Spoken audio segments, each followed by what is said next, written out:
Wanted to start off with the emotions after a win like last night, after the support you guys have been throwing toward Los Angeles, coming back today. How has that support continue, and thoughts and emotions coming into this game as well? Yeah, well, I mentioned I was concerned, how focused the guys could be, and they answered with that win, and I think talking to the guys after, it meant a lot to them. It probably meant more to them than I even realized going into it. They must have talked amongst themselves, and I thought it was a really good moment for our team. We're playing a hockey game.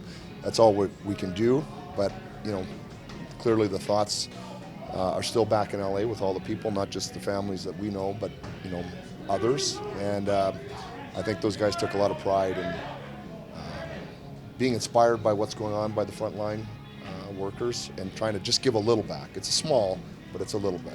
And after the Edmonton win, it was an emotional win, and you said it was maybe harder to come back that second day because of how much you put into the first game. Is it similar in this instance? Maybe different reasons? I don't know. I mean, we've been in here on quite a few back-to-backs. The last one wasn't a back-to-back, and we just talked. I think we're in a really good frame of mind. Wasn't sure how we would, respond in Winnipeg, getting out on the road like that, everything going on, and I just really liked how we played. So I feel good. I feel like we're gonna bring it over and be ready to play probably better than we have here in this building in some time. Can I ask you about, and you mentioned it previous. I know each game has its own story, but the use of Quinton's line and not running away from that matchup last night. No, I think, and it's not necessarily a thing where we want to match this line and this line, but I think Quinton's line now, Kopi and Phil have done a lot of matching over the years. I think Quinton's line now is able to do the same thing. So we don't have to chase it.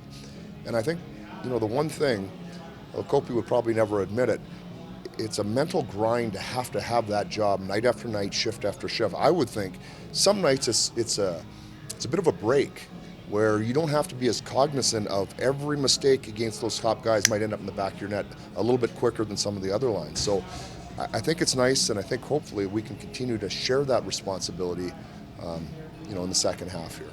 5 games, 10 days on the trip. Is it challenging to start with a back-to-back situation, either for getting into a rhythm or addressing different issues you'd like to change from game 1 to game 2?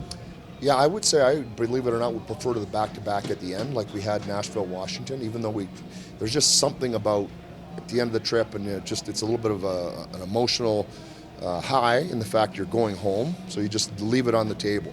So I would prefer it at the end. We got it at the beginning, but as I mentioned, I just that game, the way we played that game in Winnipeg, just left me feeling really good about whatever was coming next. We had a lot of pride in that room in that game, and I feel good about it.